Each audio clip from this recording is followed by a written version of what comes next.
বৃহস্পতিবার সাবরুম মাইকেল মধুসূদন দত্ত মহাবিদ্যালয়ে বিশ্ব দর্শন দিবস উদযাপন হয়। আধ্যাত্মিকতা হল সক্ষমতা অর্জনের সর্বোচ্চ অন্বেষণ প্রক্রিয়া। বিশ্ব দর্শন দিবসে এবছরের মূল ভাবনাকে কেন্দ্র করে কলেজে আজ শুরু হয় দুদিনব্যাপী আলোচনা সভা।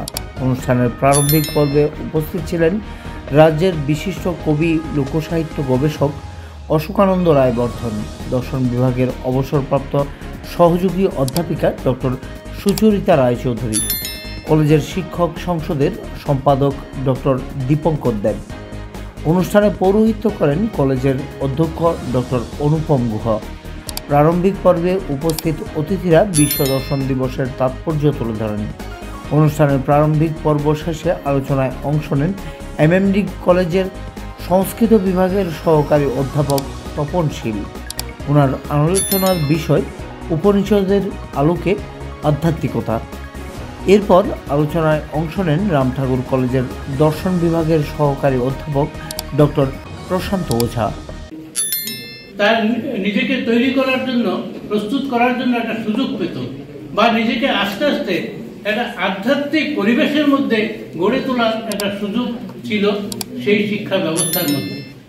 আজকের দিনেও দেখি আমরা যে সাধারণ পঠন পাঠনের সঙ্গে আমাদের যে শারীরিক শিক্ষা বিষয়ক পঠন পাঠন অন্তর্ভুক্ত করা হয়েছে শিক্ষা পাঠ্যক্রমের মধ্যে, সেখানে শরীর চর্চার পাশাপাশি যোগাভ্যাসের কথা বলা হয়, যোগ শিক্ষার কথা বলা হয়।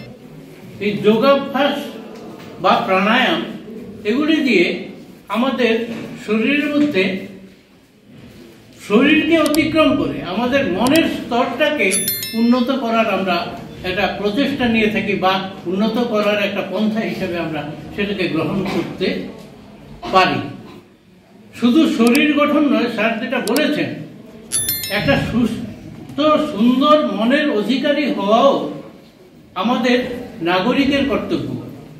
আজকের দিনে যে তরুণ সমাজ রয়েছে, আমাদের ভারতবর্ষের দৃষ্টিভঙ্গিতে আমরা যদি দেখি, আজকে ভারতের অধিকাংশ মানুষজন, অধিকাংশ নাগরিকই হলেন তরুণ সমাজ।